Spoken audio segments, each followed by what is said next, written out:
Europe 1.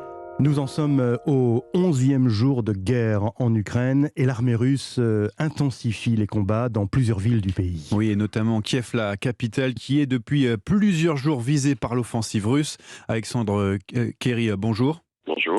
Vous êtes l'un de nos correspondants sur place. Décrivez-nous un peu la situation là-bas. Alors la situation à Kiev, les combats continuent au nord de la ville. Cette nuit, en tout cas au début dans la soirée, un convoi russe a été détruit par les forces ukrainiennes, mais les combats continuent, notamment le chef de l'administration militaire, donc Oleksiy Kuleba, à Kiev, a décrit une situation assez désastreuse au niveau humanitaire.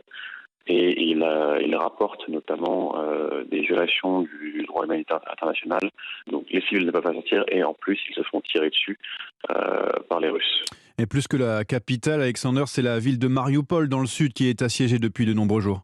Bien hier, les forces russes et ukrainiennes s'étaient mis d'accord sur un cessez-le-feu, mais les forces russes n'ont pas respecté ce cessez-le-feu puisqu'ils ont commencé à bombarder le corridor humanitaire qu'ils avaient mis en place.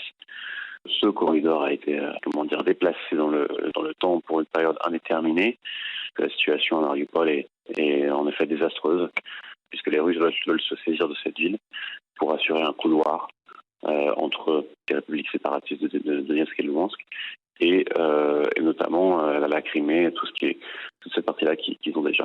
Merci Alexander Kerry, correspondant pour Europe 1 en Ukraine. Une pression militaire donc de plus en plus forte mise par la Russie, alors que s'accélèrent aussi les entretiens diplomatiques. Oui, Volodymyr Zelensky était au téléphone avec Joe Biden cette nuit pour demander un soutien financier. Vladimir Poutine a reçu hier la visite du Premier ministre israélien. Les camps ukrainiens et russes vont ensuite se donner rendez-vous demain pour une nouvelle session de pourparlers.